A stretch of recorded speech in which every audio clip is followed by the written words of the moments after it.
Bonjour à toutes et à tous.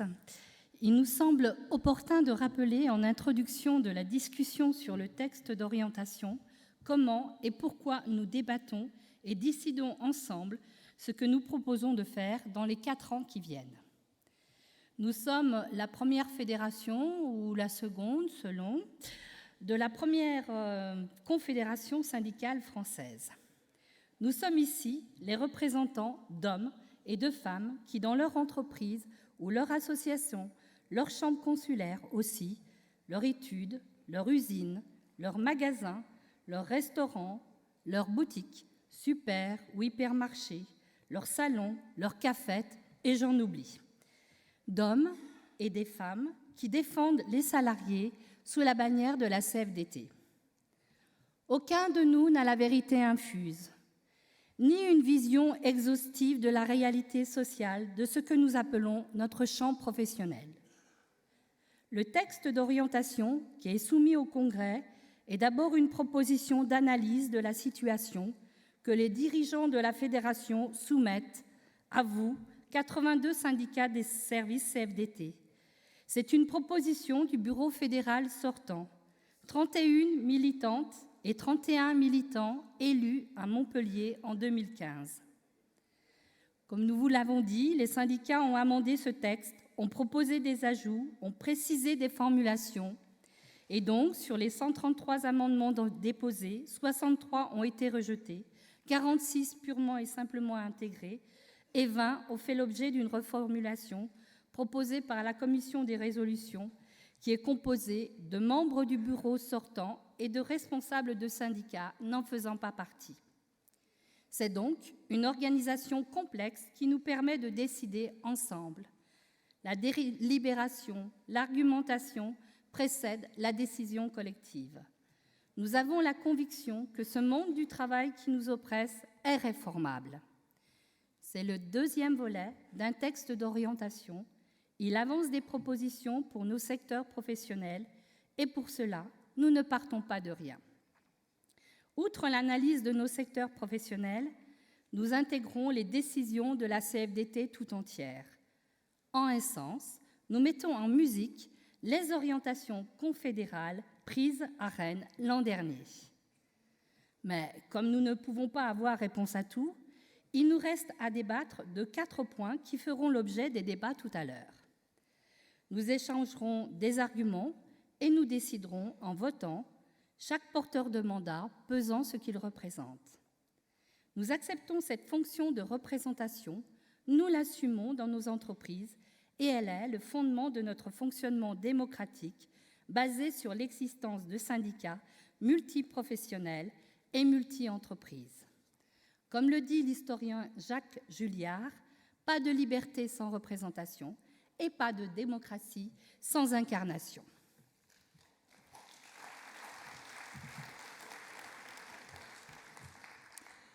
Nous voilà au 15e congrès de la Fédération des services.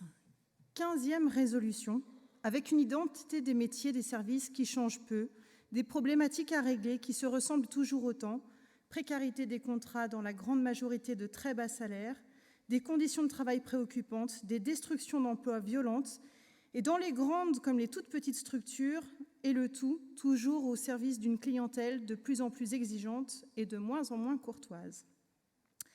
La précédente résolution avait mis l'accent sur le progrès qui coûte aux salariés. 14 résolutions ont précédé celle-ci. Que pouvait-on écrire encore qui ne fasse les mêmes constats et qui précise les contours de notre action syndicale pour les 4 années à venir et même bien au-delà? Nous ne pouvons pas baisser les bras car nous sommes des syndicalistes.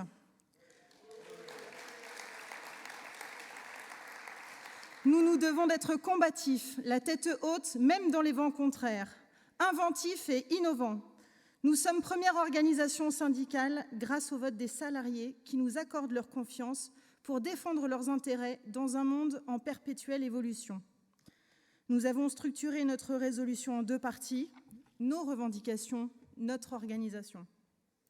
Dès lors, dans la perspective des engagements que nous avons pris ensemble lors du Congrès confédéral de Rennes l'an dernier, nous avons décliné la première partie autour de 7 enjeux. comment nous pouvions, nous, Fédération des services et ses syndicats, apporter notre pierre à l'édifice, d'une part dans les entreprises et dans les branches, d'autre part au sein même de notre organisation.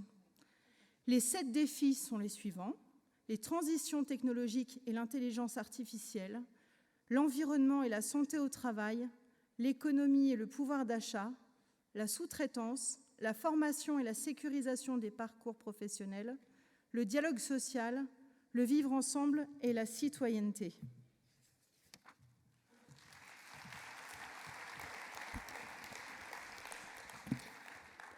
Et donc moi je vais clore uniquement cette introduction, parce qu'il s'agissait de l'introduction à la présentation du projet de résolution.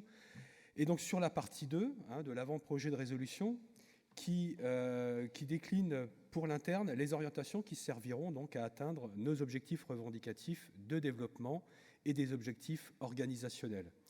Ainsi, la partie 2 de cette résolution aborde la question du syndicalisme d'adhérents et des services à proposer. Elle nous invite à réfléchir sur la conciliation entre la représentativité et le développement. Elle nous incite à traiter du sujet lié aux salariés éloignés du syndicalisme, parlant même d'exclus, on a osé employer ce mot-là. Face aux nouvelles règles de fonctionnement du dialogue social au sein des entreprises et des branches professionnelles, le texte nous propose les moyens pour s'adapter en corrélation avec la politique fédérale sur la formation syndicale. Et enfin, le projet de résolution s'attarde sur 2 sujets qui doivent traiter à part entière. Le premier sur le renouvellement générationnel en interne et le second sur le vivre et agir ensemble au sein de la CFDT. Alors, nous nous sommes dit qu'il est encore temps. Voilà. Donc, je vais laisser la parole à Elisabeth et à Véronique qui vont vous présenter la partie 1. Et comme ça va être un peu long, je vais m'asseoir, mais je reviens tout à l'heure.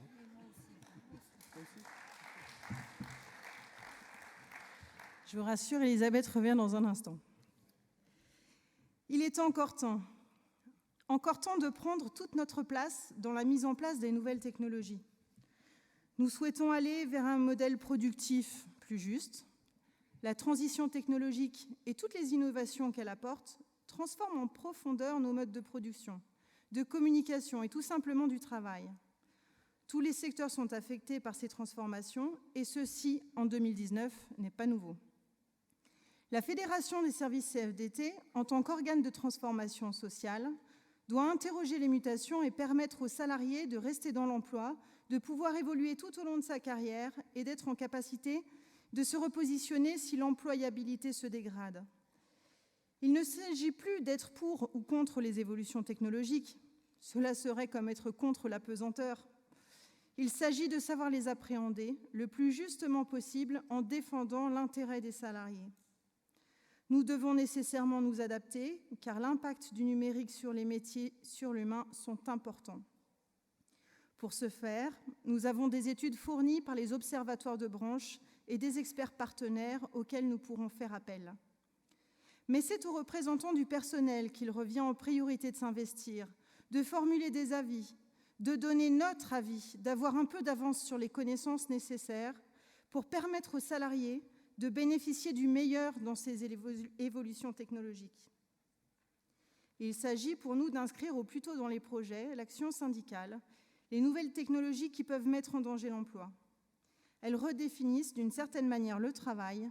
Certaines entreprises ont tellement de difficultés à s'adapter que ces évolutions menacent leur propre pérennité en n'évoluant pas.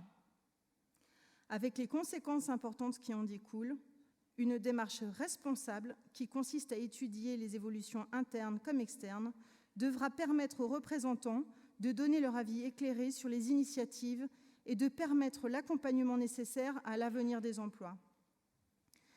Tous les secteurs sont d'ores et déjà touchés. Nous revendiquons dans ce contexte l'obligation pour les observatoires de branche de publier à échéance des projections du secteur tous les 3 ans, ainsi qu'un état des lieux de l'emploi. Il apparaît également indispensable de renégocier les classifications des métiers et la gestion prévisionnelle des emplois et compétences, GPEC et GEPP, en prenant en compte ces avancées technologiques et les évolutions identifiées. L'emploi reste une préoccupation majeure. La Fédération des services revendique également des avancées technologiques responsables qui favorisent la réduction des impacts du travail sur la santé, tels que les troubles musculo-squelettiques et les risques psychosociaux. Elle favorisera également les évolutions technologiques qui seront favorables au développement durable. Ces projets et les résultats devront être davantage partagés avec les sections syndicales, les syndicats et les acteurs interprofessionnels pour qu'ils puissent les intégrer à leurs travaux. Il nous faudra anticiper et préparer, accompagner, former aux nouveaux usages du numérique. Des ressources seront mutualisées sur le sujet par la Fédération des services, ainsi que les pratiques syndicales d'accompagnement à ces transformations, afin de permettre la compréhension des négociations. Nous inviterons régulièrement des experts pour accompagner nos équipes dans ces transformations. Responsables et engagés. Il faut l'être aussi vis-à-vis des lanceurs d'alerte. Lanceur d'alerte désigne toute personne qui fait des signalements ou révèle des informations concernant des menaces ou un préjudice pour l'intérêt général dans le contexte de sa relation de travail, quel que soit le secteur, public ou privé. Protéger ce rôle dans nos sociétés est crucial. Leur protection nous semble encore insuffisante et les conséquences sociales, professionnelles et matérielles, voire juridiques, pour les affaires qu'ils soulèvent sont conséquentes. Nous envisageons de renforcer ce lien et leur proposer l'adhésion. Leur accompagnement sera mis en débat. Il est encore temps, bien sûr, pour l'environnement et le travail, le développement durable, le temps de travail, la vie pro, la vie perso. Côté développement durable, la symbiose reste à édifier. Oui, le développement durable est un sujet syndical. C'est une remise en cause de nos pratiques qui nécessite d'avoir une vision collective et le partage de nos valeurs communes. Pas d'emploi sur une planète morte. Le développement durable repose sur 3 piliers, le progrès économique, le progrès social, mais surtout la responsabilité environnementale. Dans l'entreprise, cette prise en compte des paramètres du développement durable se réalise au niveau de la RSE, responsabilité sociétale des entreprises. En tant que militants, nous exerçons une fonction politique de représentants. Nous sommes amenés à prendre un ensemble de décisions, à nous prononcer sur des projets, des sujets dont la réalisation aura des conséquences plus ou moins lourdes sur le réchauffement climatique et la biodiversité. Nous avons donc notre part à jouer. Il est encore temps. L'erreur de notre temps serait de s'en décourager, d'adopter une attitude plus attentiste qu'agissante. En effet, la prise en compte de la démarche environnementale porte sur l'ensemble des mandats. Il ne s'agit pas de se saisir de l'environnement par mode, mais parce que nous n'en avons plus le choix. Nous serons à ce titre toujours impliqués dans la responsabilité sociale des entreprises et des organisations, ceci afin qu'elle ne reste pas une déclaration de bonnes intentions et qu'elle permette aux branches et aux autres entreprises d'être à la hauteur de leurs ambitions en matière de responsabilité sociale et environnementale. Cette dynamique devra faire un focus sur le suivi et l'évaluation des mesures engagées. Il est de notre responsabilité également de promouvoir les emplois verts, la création d'emplois. Cette politique est encore peu envisagée dans les entreprises et dans nos branches. Nous devons envisager des démarches proactives pour les porter et des pratiques favorables à leur développement. Il est encore temps d'agir sur le juste équilibre des temps, celui de vivre son temps professionnel et personnel, de les vivre dans la liberté de travailler à rémunération complète, le temps de travail compté. Ce juste équilibre doit être à la fois précis, mesuré et rémunéré en conséquence. Le temps de travail choisi doit primer sur toute forme de contrat et pour la CFDT Services, nous entamerons toute discussion permettant que le temps de travail soit complété afin de parvenir à des revenus minimums décents. Nous défendrons fermement l'étanchéité entre vie privée et vie professionnelle. Les nouvelles technologies, la surcharge de travail et les nouveaux modes d'organisation envahissent la vie personnelle des travailleurs et le temps accordé à son activité professionnelle est parfois bien plus large que son temps de travail effectif. Plus que jamais, la CFDT Services sera engagée dans la préservation des sphères séparées entre vie professionnelle et vie privée. Nous maintiendrons l'exigence d'un temps de repos effectif. Nous favoriserons les initiatives qui répondront à ces besoins, la banque des temps.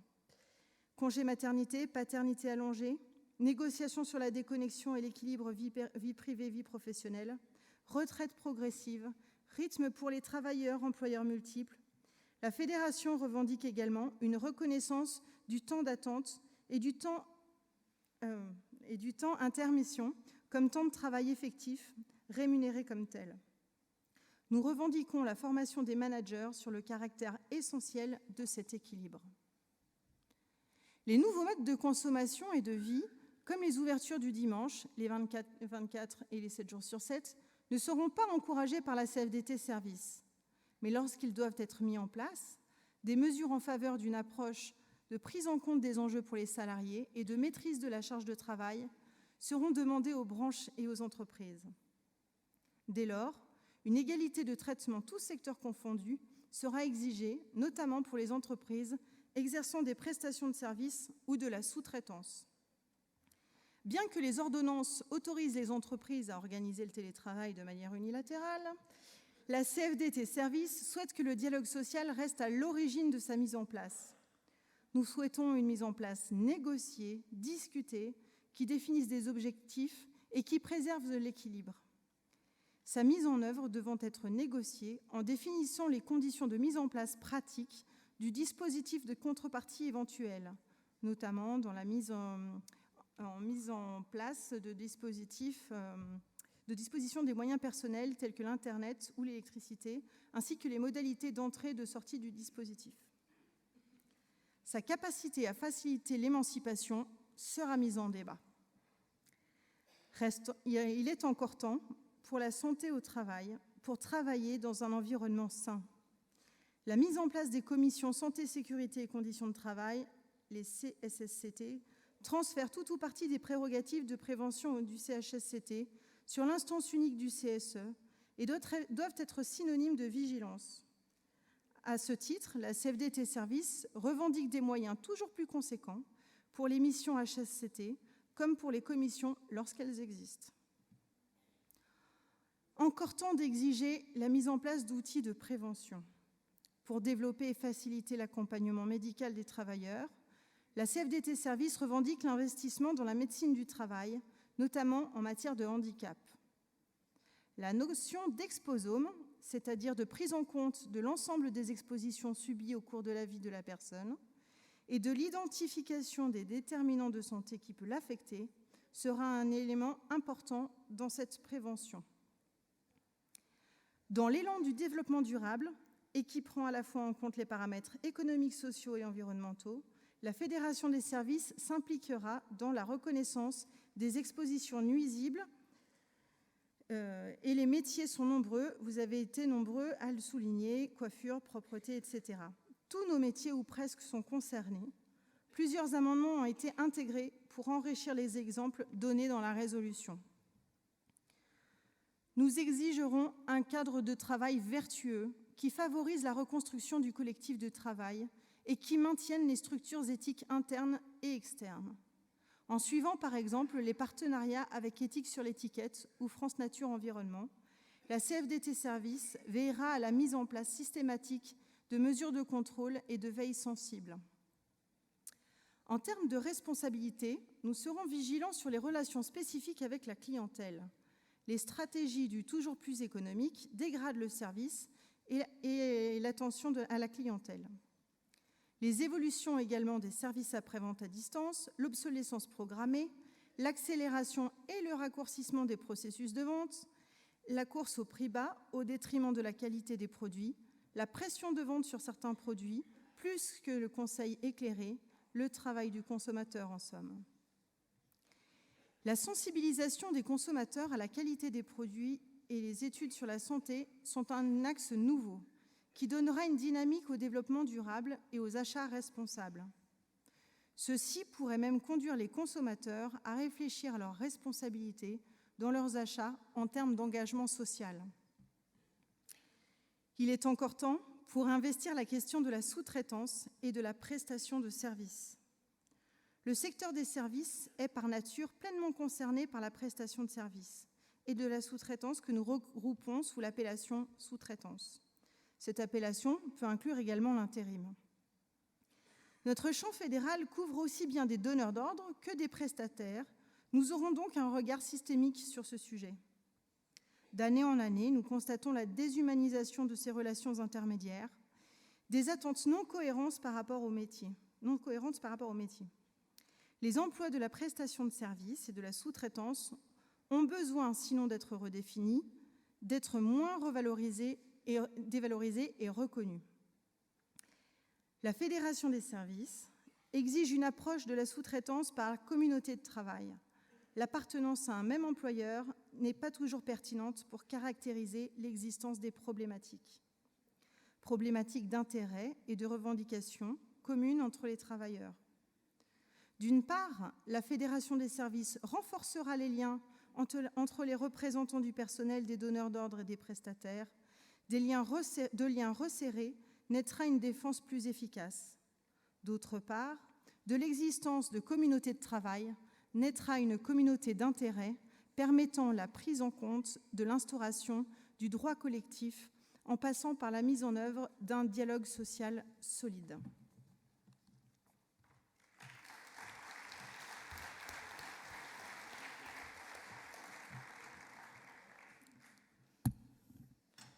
Concernant l'économie et le pouvoir d'achat, nous avons abordé dans ce deuxième chapitre de notre première partie du texte d'orientation 3 points. Le devoir de vigilance et les relations fournisseurs, ainsi que la sous-traitance et la prestation de services, présentés comme prolongement de notre volonté d'appréhender le travail dans un écosystème durable. Mais quelle définition peut-on donner à l'écosystème d'une entreprise? On dira que c'est une communauté économique définie par l'interaction entre des entreprises et des individus. Cette communauté économique produit des biens et des services pour des clients qui font eux aussi partie de cet écosystème. La notion de durabilité, elle, fait référence à l'ensemble des activités mises en place pour répondre aux besoins des générations actuelles sans compromettre le bien-être des générations futures. Bref, pour nous, le travail a cessé d'être uniquement ce qu'un salarié vend à son patron, sa force de travail. Le travail fourni, celui qui est prescrit comme celui qui est réel, détermine désormais non seulement les relations sociales, mais aussi la façon dont l'écosystème d'entreprise produit de la valeur et s'inscrit dans la perspective d'un développement durable. La loi Pacte, sous l'impulsion de Nicole Notat, permet désormais aux entreprises d'être plus qu'une structure à produire des gains pour les propriétaires. La majorité des Français considèrent qu'une entreprise doit être utile pour la société dans son ensemble avant même ses clients, ses collaborateurs et ses actionnaires. La définition de l'entreprise en droit français ne reconnaît pas la notion d'intérêt social et n'incitait pas les entreprises à s'interroger sur leur raison d'être. La loi modifie le Code civil et le Code du commerce en introduisant dans le droit la notion d'intérêt social de l'entreprise, en reconnaissant la possibilité aux sociétés qui le souhaitent de se doter d'une raison d'être dans leur statut et en permettant la création d'un statut d'entreprise à mission. Nous le savons, la loi combattue sur ce point par le MEDEF et surtout la CPME et l'UDP ne nous délivrera pas. Nous n'aurons que ce que nous prendrons. Donc, pour en revenir à notre texte d'orientation, dans ce contexte, nous commençons par revendiquer un meilleur partage des richesses produites. Nous y affirmons notre attachement à l'intéressement et à la participation, ainsi que notre volonté que se généralisent, quelle que soit la taille de l'entreprise, les régimes d'épargne salariale. Nous faisons de la lutte contre le dumping social une priorité. Nous nous engageons contre la fraude fiscale. Et nous revenons, comme lors du dernier congrès à Montpellier, il y a 4 ans, sur la notion de salaire décent, mais sous l'angle de la délocalisation locale. Nous y reviendrons plus en détail, puisque ce paragraphe fait l'objet d'un amendement. Mais Résumons. Nous voulons éviter les phénomènes de dépréciation des emplois que l'on propose aux travailleurs migrants. Nous continuerons à exiger une meilleure prise en charge des contrats courts. Nous disons dans ce paragraphe que les contrats courts sont un fléau social pour les travailleurs et pour l'économie. Le gouvernement a dit qu'il taxerait l'emploi abusif des contrats courts, on attend, hein. Mais pas l'arme au pied. Économiquement et socialement, l'urgence demeure. Dans les branches et les entreprises, la CFDT Services montre sa détermination sur ce sujet. Notre fédération regroupe les salariés de deux mondes du travail qui ont tendance à s'éloigner l'un de l'autre. Celui des TPE, des très petites entreprises, des salariés du particulier employeur, des secteurs artisanaux d'un côté et celui des multinationales d'un autre. Sept de notre entreprise, et oui, on a tendance à se les approprier, 7 entreprises relevant du champ fédéral sont dans le CAC 40, les 40 entreprises françaises les mieux cotées en bourse. LVMH, Kering et Hermès dans le luxe, Unibail dans l'immobilier, Sodexo, Carrefour et Accor. Et puis, d'autres multinationales sont aussi de notre ressort. Casino, Auchan et son empire Muliez, qui n'est pas coté en bourse. Il est donc essentiel pour nous de porter nos revendications à l'international par la régulation de branches européennes et mondiales.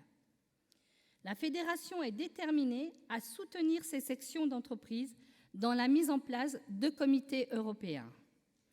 Nous voulons en finir avec les inégalités salariales entre les hommes et les femmes, privilégier les augmentations générales, former l'encadrement à la lutte contre les discriminations salariales.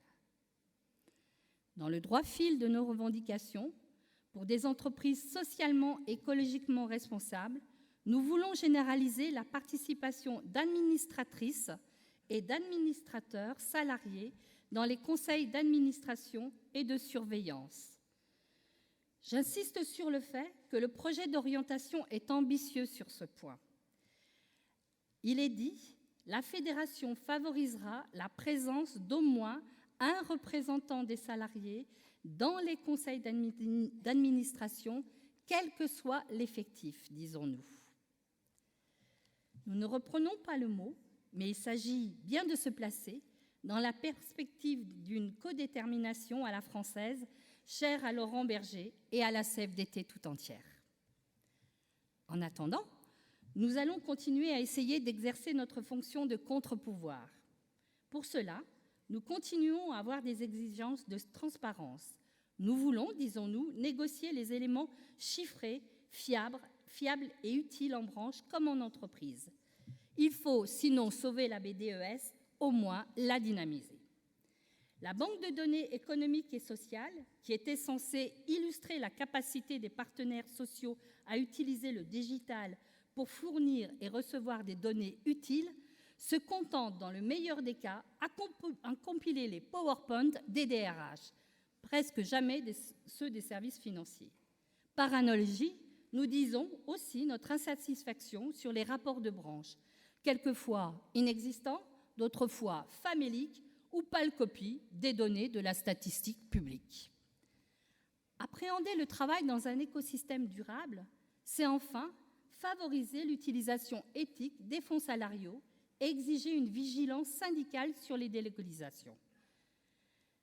La sous-partie suivante revient aussi sur une question récurrente et qui donne sa spécificité à la Fédération des services. La sous-traitance et la prestation de services, et j'y reviens. Nous devons repenser les approches métiers des entreprises, penser la sous-traitance eu égard aux filières. Nous écrivons que dans la sous-traitance, il y a l'idée de sous-métier. Nous nous inscrivons en faux contre ce stéréotype. Et nous approchons de la sous-traitance par la communauté de travail et la prise en compte par les donneurs d'ordre des conditions de travail et de rémunération. Et nous enfonçons le clou dans le troisième point. Nous considérons avoir un devoir de vigilance en matière de relations fournisseurs. Nous parlons d'accords de sous-traitance responsables et de clauses sociales et environnementales dans les contrats commerciaux. Nous déplorons que les ordonnances Macron de 2017 sur le travail aient supprimé l'obligation de fournir les données relatives à la sous-traitance dans la BDES. Comme l'instance de dialogue social chez les franchisés, c'est une des mesures de la loi El Khomri de 2016 supprimée sur l'autel de la libération du travail. Néanmoins, disons-nous, le contenu de la base de données unique étant négociable, faisons des données sur la sous-traitance un critère de responsabilité sociétale de l'entreprise. Nous rappelons qu'une norme internationale d'achat responsable existe depuis 2 ans, que nous veillerons à son application et nous donnons des exemples de bonnes pratiques à généraliser en matière de généralisation de ce que nous appelons la convergence des droits entre sous-traitants et entreprises donneuses d'ordre, notamment lorsqu'elles sont issues de 2 conventions collectives différentes. Le devoir de vigilance et la relation fournisseur. Par leur travail et leur présence parfois quotidienne, les salariés des sous-traitants concourent à la bonne marche de l'entreprise. La Fédération des services est particulièrement concernée par ce phénomène. Or, les salaires entreprises sous-traitantes, comme par exemple dans la restauration collective, sont souvent culturellement bas pour réduire le coût de la prestation. Là où il y a sous-traitance, les bénéfices ne sont pas redistribués aux salariés et aux entreprises prestataires. Pourtant, pour la Fédération des services, de la réussite de l'un dépendent la survie de l'autre. Le salaire décent qui permet à chaque salarié de se loger, de se nourrir correctement et de faire face aux difficultés de la vie courante, accidents, maladies, charges familiales, même s'il reste insuffisant, doit au moins être un minimum obligatoire pour l'ensemble des entreprises. À défaut de négociation d'accords de sous-traitance responsables, la Fédération revendique que ses représentants puissent favoriser et proposer une intégration de clauses sociales et environnementales dans les contrats commerciaux. Nous encourageons les donneurs d'ordre à accompagner les entreprises sous-traitantes par rapport aux exigences posées. C'est une mesure qui existe déjà, puisque des dispositions pratiques existent dans les accords de travail dominical signés par la Fédération des services. La question des achats est également éminemment stratégique et la Fédération des services aura en ce sens un rôle à jouer, notamment pour ce qui est des critères de suivi des achats responsables. Un partenariat pluriannuel prenant en compte les complémentarités et les opportunités stratégiques en termes de compétences autant que de marché sera exigé. Et ainsi, le sous-traitant sera associé à certaines phases de la conception des produits. Il est également nécessaire d'exiger une convergence des droits entre le sous-traitant et l'entreprise donneur d'ordre, notamment lorsqu'ils sont issus de, je vous l'ai déjà dit, sont issus de 2 conventions collectives nationales différentes, mais parce qu'il y a une petite modif, en donnant par exemple, c'est parce que on donne un exemple, en donnant par exemple un 13e mois aux salariés de la propriété qui travaillent dans la restauration collective, ou là où ce sera possible de créer une commission santé-sécurité au travail, conditions de travail, qui implique les représentants du client comme du fournisseur.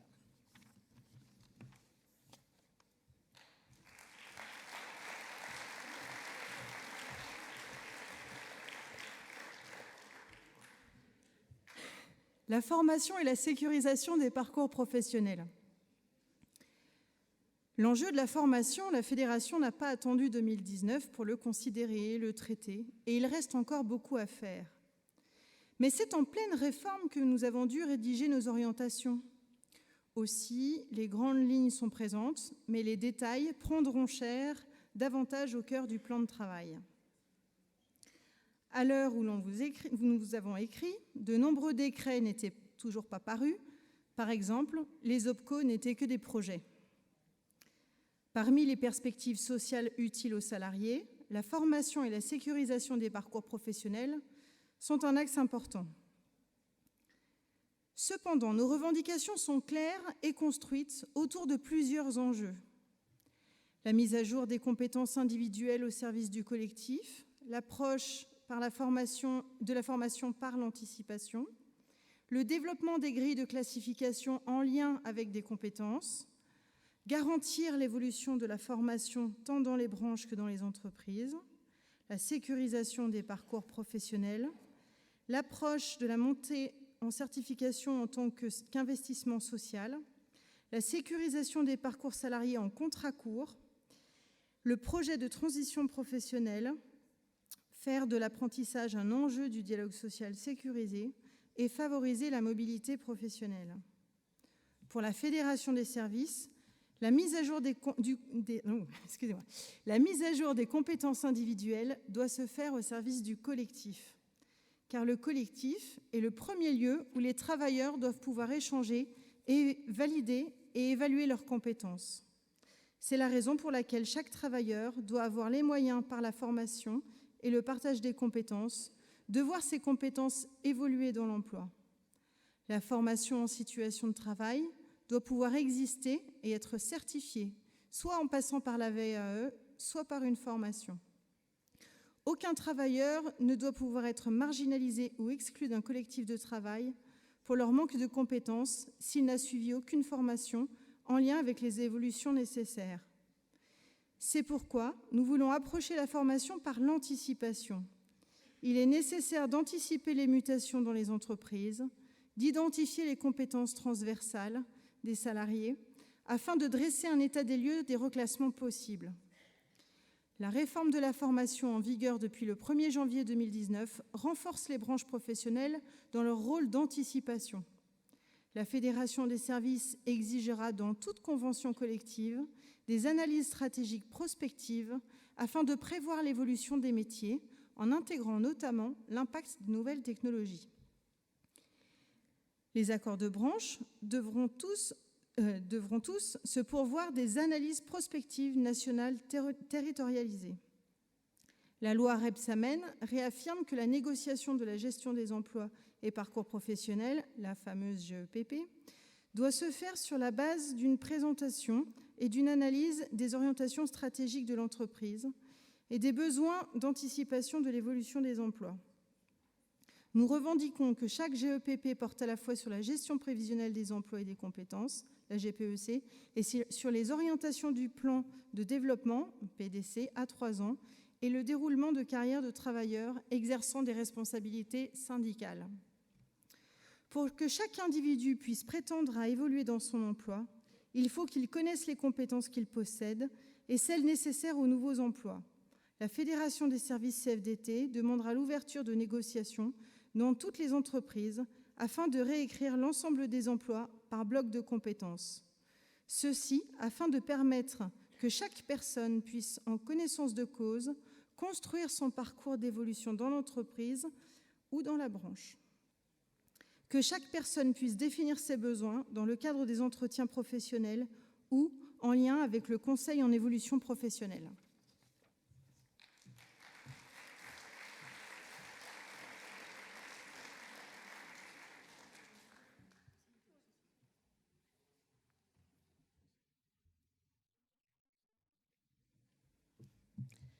Concernant le dialogue social, nous consacrons 16 paragraphes au dialogue social. C'est beaucoup, mais c'est aussi normal pour un syndicat réformiste, pour qui la recherche d'un compromis passe par la maîtrise non seulement des conflits d'intérêts, mais aussi des conflits de logique. Celle des patrons, celle des dirigeants, celle des actionnaires et celle des salariés. Nous voulons renforcer le dialogue social et la représentation du personnel.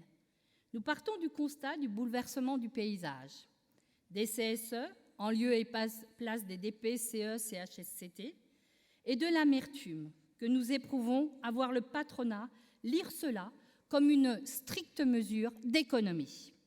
Nous insistons sur la nécessité de proximité. Nous avons la volonté de promouvoir une organisation du travail participative et apprenante.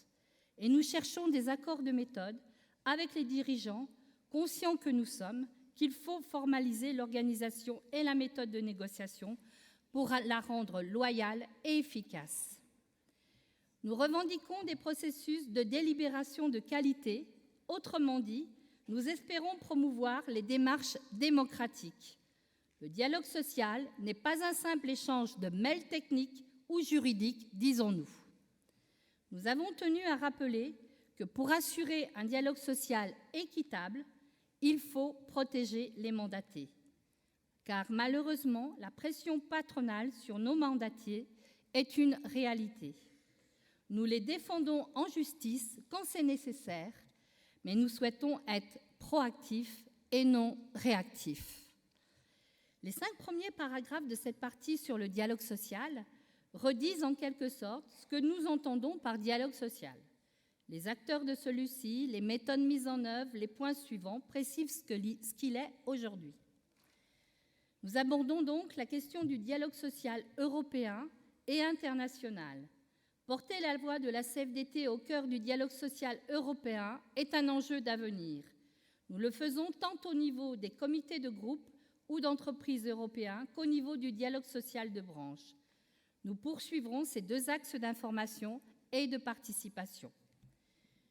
Nous revenons sur la place de la branche professionnelle pour rappeler que les attributions des conventions collectives en matière de dialogue social ont été précisées par la loi Travail de 2016. Le texte d'orientation met l'accent sur la nécessité de former les négociateurs de branche et on le comprend, les règles ayant très fortement changé. Nous redisons notre engagement sur la proximité. Nous considérons que la proximité de représentants du personnel avec ceux qu'ils représentent est fondamentale. Par conséquent, la question des petites entreprises reste politiquement brûlante. Les ordonnances de 2017 ont fortement restreint notre capacité d'agir dans les entreprises de moins de 20 salariés. Mais les branches sont astreintes à faire des propositions spécifiques pour les moins de 50, ce qui nécessite une meilleure articulation entre le travail des branches et les acteurs locaux. Le point 1.4.11 nous engage à assurer la représentation du personnel, quelle que soit la structuration de l'entreprise, parce que le recours à la sous-traitance, le développement des réseaux d'exploitants et de franchises empêche souvent l'existence d'un dialogue social au bon niveau. Les services sont des secteurs de première expérience pour beaucoup de salariés, beaucoup de femmes et beaucoup de jeunes sur notre champ professionnel. Nous estimons que leur regard neuf sur le travail est sur l'entreprise pour nous une richesse, notamment quand ils révèlent des situations insupportables auxquelles nous avons pu, à tort, nous accoutumer. Nous ne pouvions pas parler de dialogue social sans aborder la question de la restructuration des branches. Nous le faisons en rappelant que la restructuration des branches est entamée et que la Fédération des services n'y est pas opposée pour autant que des objectifs clairs en matière de qualité du dialogue social soient définis dans le respect d'une équité dans la taille des entreprises et toujours, écrivons-nous, dans l'intérêt des salariés. Il nous a paru nécessaire, dans cette partie sur le dialogue social, de prendre une position claire et nette sur une des fantaisies des ordonnances Pénicaud-Macron de 2017. Nous avons intitulé le point 1.4.15 « Pour que les budgets des CSE servent l'action syndicale », pour indiquer notre opposition à la possibilité désormais légale de transférer une partie du reliquat du budget de fonctionnement sur le budget réservé aux activités sociales et culturelles et vice-versa. Nous n'avons pas eu de proposition d'amendement sur cet article de la résolution. Je m'en félicite personnellement. Et je vais le prendre comme un signe de la cohérence et de la cohésion de la maison CFDT. Mais ça a été un bon débat quand même. Et je sais que comme l'adhésion obligatoire, pour être sur une liste CFDT, il va falloir surveiller ça comme l'huile sur le feu. L'augmentation des capacités d'activité sociale et culturelle ne doit dépendre que de la contribution supplémentaire de l'employeur. Qu'on se le dise, on l'a écrit. Le dernier point, mais non le moindre, de notre proposition sur le dialogue social concerne notre revendication d'une représentation du personnel dans les réseaux d'exploitants. Nous revendiquons d'une part la mise en place d'une représentation des travailleurs commune à l'ensemble des entreprises appartenant à un même réseau et d'autre part la possibilité de négocier pour l'ensemble des travailleurs de ce réseau.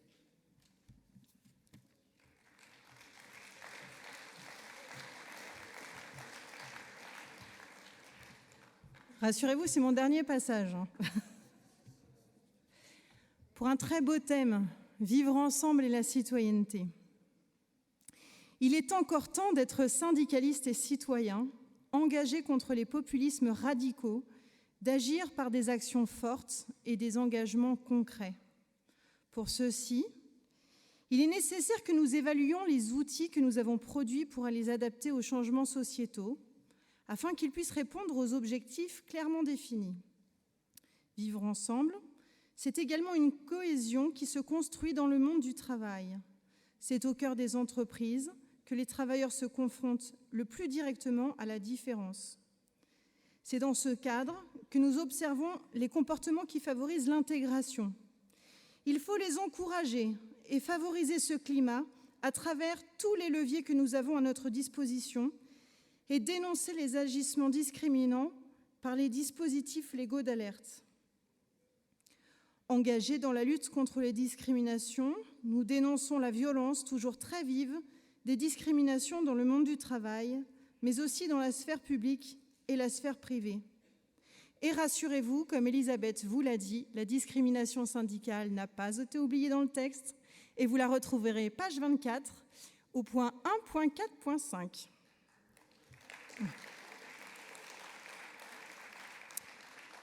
Le constat d'une défiance grandissante dans l'atmosphère radicale actuelle vis-à-vis des minorités ou de catégories de personnes nous exhorte à faire de la lutte contre les discriminations une priorité avec une obligation de résultat. Pour la Fédération des services, c'est un enjeu de développement humain, citoyen et solidaire que de former ses militants et ses mandatés sur les différentes réalités. Nous devons parallèlement encourager la communication sur les actions qui sont menées en ce sens, afin de sensibiliser à la fois les entreprises et le grand public sur les enjeux sociétaux. Agir contre les recrutements discriminants, c'est aussi un enjeu de développement humain, citoyen et solidaire, qui passera également par la formation des militants et des mandatés sur les différentes réalités. Agir pour des recrutements non discriminants, c'est lutter contre cette discrimination qui perdure et continue à détruire la vie de nombreux individus. Accentuer nos efforts sur la formation des mandatés, sur les difficultés rencontrées dans l'absence aux droits des minorités et les discriminés. Aussi, nous devons être attentifs aux réalités de chacun et vigilants sur les conditions de travail spécifiques dont peuvent avoir besoin des personnes sujettes aux discriminations. Agir pour des recrutements non discriminants, c'est aussi permettre une meilleure intégration pour les travailleurs migrants et d'exiger le respect de leurs droits, de mieux les accompagner dans l'entreprise. Ce sujet devra aussi prendre sa place au sein des débats et des échanges que nous avons dans nos organisations. Nous veillerons à ne pas laisser s'installer des pensées ou des paroles stéréotypées et des actes discriminants. Il est encore temps, enfin, de s'approprier les nouveaux espaces d'expression et en éviter les dérives. Les modes de communication et d'expression ne cessent d'évoluer à une vitesse effrénée. Nous devons nous adapter à celle-ci et organiser des expressions sur le vivre ensemble et la citoyenneté. L'expression des travailleurs est incontournable en ce qu'elle participe activement à la résolution des conflits, à l'apaisement de leurs conséquences. Il faut donc aussi préserver les espaces qui sont dédiés. Notre rôle est aussi de mettre en garde par le biais de la formation syndicale et d'informer les militants de la responsabilité liée à l'expression dans le débat participatif et sur les réseaux sociaux notamment, qui sont devenus souvent le lieu de l'hyper-expression des affects. Enfin, au cœur de nos revendications, la qualité démocratique est notre ADN et renforcer la culture du débat doit rester notre mission. La démocratie est au cœur de nos valeurs et doit se pérenniser sans être dénaturée par la facilité que véhiculent les nouveaux modes de communication et l'extrême rapidité de réaction qui fait leur succès. La réflexion et le recul doivent conserver une place privilégiée dans les débats afin de faire émerger des positions de façon cohérente et efficace. Nous sommes bien placés pour défendre la légitimité du processus démocratique, des débats et des valeurs républicaines. La Fédération s'engagera en ce sens dans ce nouveau mandat.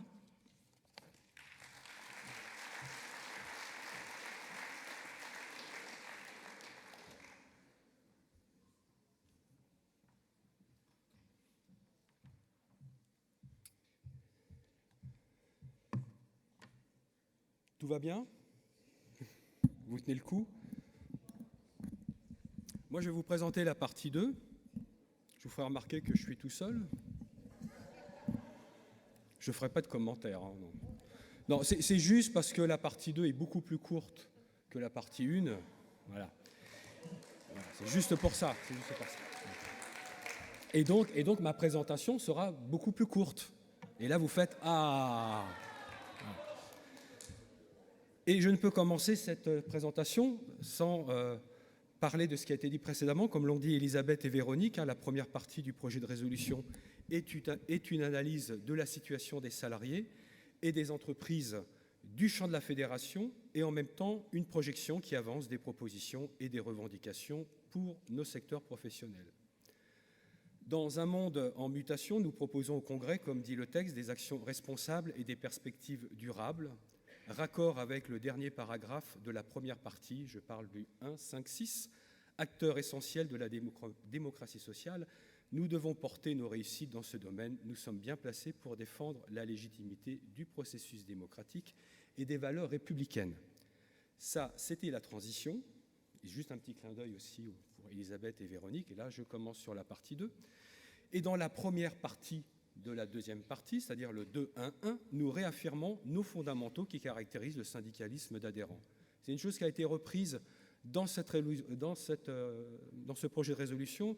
Ce n'est pas la première fois qu'on en parle du syndicalisme d'adhérents. Dans les précédentes résolutions, on y fait souvent une grande référence. Mais dans la période, il nous paraissait important de le réaffirmer. Et le réaffirmer, c'est aussi le réécrire. Donc, dans le 2.1.1, le noyau dur de ce syndicalisme d'adhérents qui caractérise la CFDT et devrait la caractériser partout. L'adhérent a des droits. Le premier d'entre eux est de pouvoir participer. On veut dire participer aux décisions. À la culture d'entreprise, nous ajoutons ou opposons, c'est selon le sentiment d'appartenance à la CFDT. Et nous concluons le 2.1.1.4 qui aborde l'impérissable question de la faiblesse du syndicalisme français par « il est urgent de renforcer la culture politique des militants CFDT ». Dans le 2.1.2, nous abordons la question de l'organisation et du développement. Donc nous y disons notre volonté de renforcer les syndicats par leur structuration. La dynamique du conventionnement, ça marche et elle sera poursuivie. C'est elle qui assure la bonne coopération entre syndicats, collectifs d'entreprise et fédérations. Mettre du réseau dans la pyramide en développant, écrivons-nous, des stratégies de mutualisation des moyens, en allant les chercher, ces moyens, non seulement dans les entreprises, mais aussi dans les branches professionnelles, avec la volonté non seulement d'échanger les bonnes pratiques, ce que nos structurateurs et développeurs font depuis longtemps, mais d'agir en réseau collaboratif, fédération, équipe nationale et syndicats. Pour cela, évidemment, nous rappelons que nous formons et formerons des militantes et des militants. Le développement, ça se construit. Dans cette première... Je ne savais pas que ça faisait rire cette phrase. C'est le... Qu'est-ce qu'il a, le micro? C'est vrai? Bon, on va le dire plus tôt. Je recommence alors, non? Donc, c'est mieux comme ça? D'accord. Dans cette première partie, nous réitérons notre engagement à mettre en œuvre le projet ARC. Quand j'ai dit ARC, ça fait boum, tu vois, c'est ARC pour accompagnement ressources conseils, mais avec l'idée de la flèche et de la cible. décidé par toute la CFDT en juin dernier au Congrès confédéral de Rennes. Et nous réaffirmons par la même occasion le droit à l'accompagnement des militants, mais aussi le souci de leur santé. En 2.1.3, nous en venons à l'articulation entre la représentativité et le développement. Pour offrir des perspectives durables, nous avons besoin d'adhérents nombreux et de syndicats structurés. Mais pas seulement.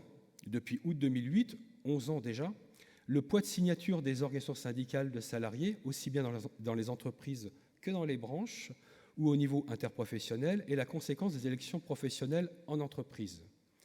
Depuis les ordonnances Macron et Pénicaud, c'est simple, on se mesure au premier tour des élections du CSE. Seul compte pour signer le premier tour du CSE dans chaque entreprise et par cumul des résultats dans chaque CCN. Nous mettons donc désormais en œuvre des stratégies électorales sans pour autant négliger les services aux adhérents. Tout ça l'explique très bien le 2.1.3.1. L'accompagnement des équipes nationales et des syndicats continuera.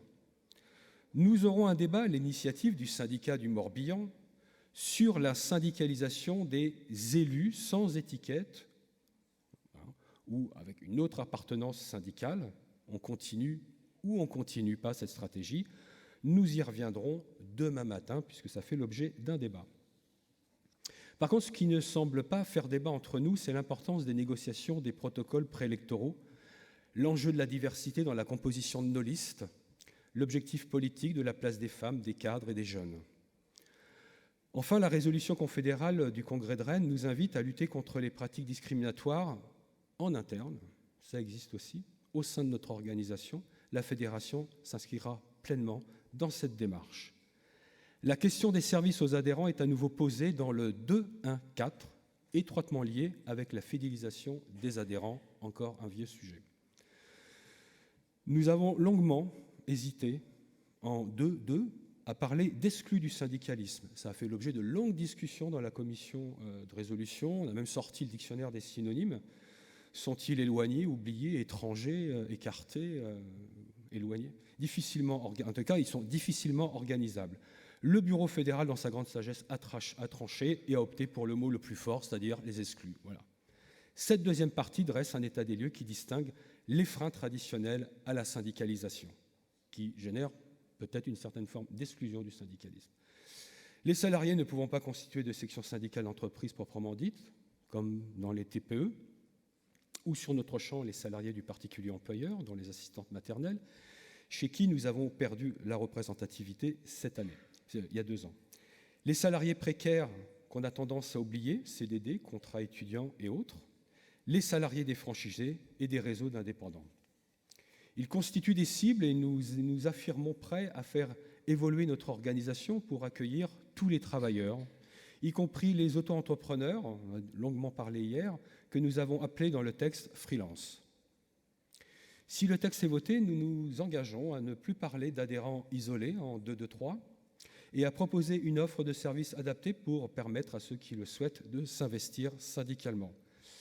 Parce qu'elle est la réponse capitaliste de la baisse de rentabilité des majors, tant dans l'hôtellerie que du commerce, en particulier dans la grande distribution, la mise en location-gérance, comme les franchises pures et dures, nous pose problème. Nous prenons l'engagement d'y être particulièrement attentifs. En 2.3, nous abordons la question du renouvellement générationnel. Nous livrons un diagnostic qui appelle une prise de conscience collective sur le renouvellement des responsables et des actions volontaristes. Une proposition émane du syndicat d'Ille-et-Vilaine sur la place des jeunes dans les instances politiques des syndicats de la Fédération. Cela fera l'objet également d'un débat demain matin.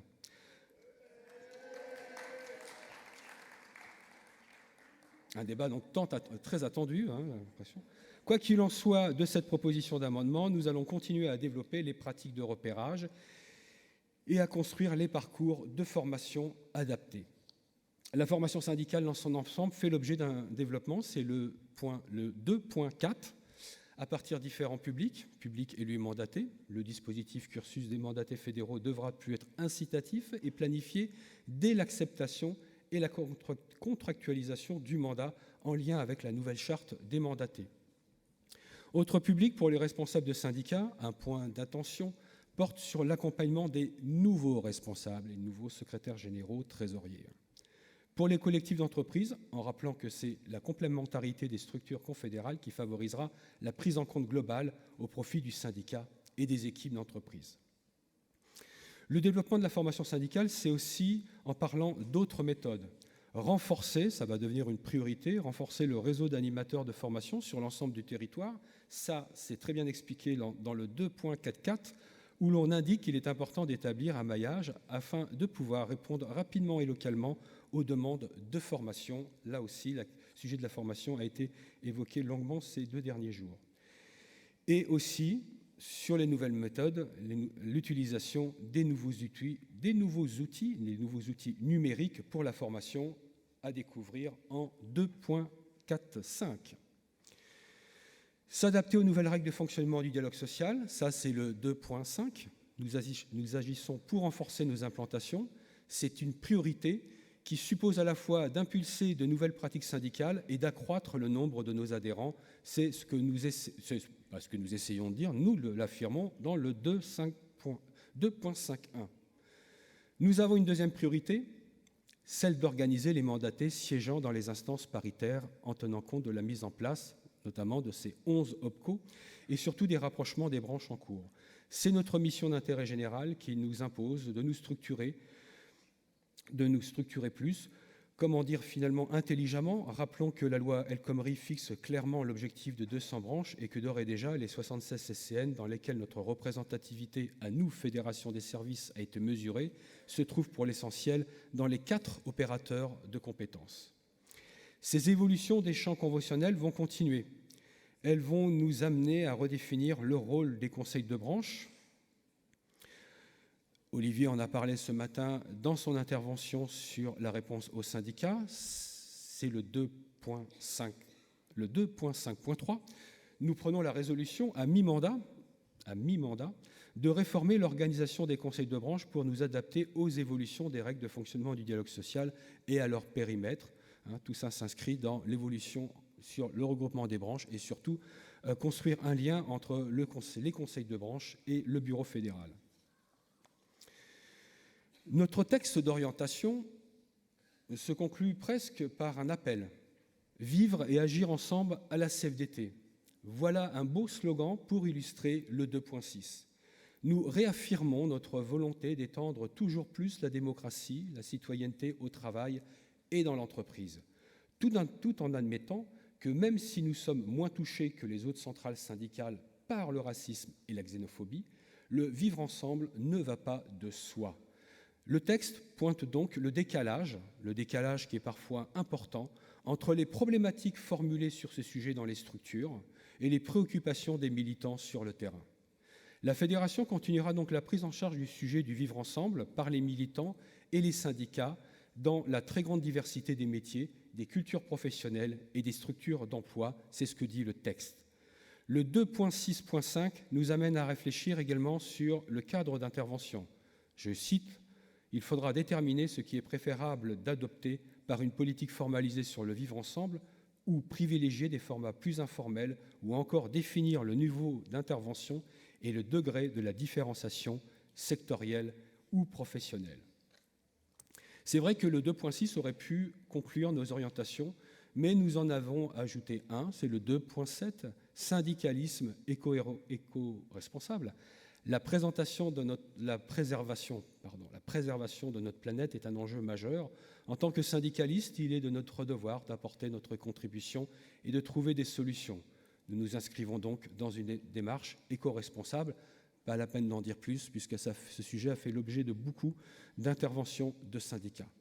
Voilà, la présentation du projet de résolution est maintenant terminée.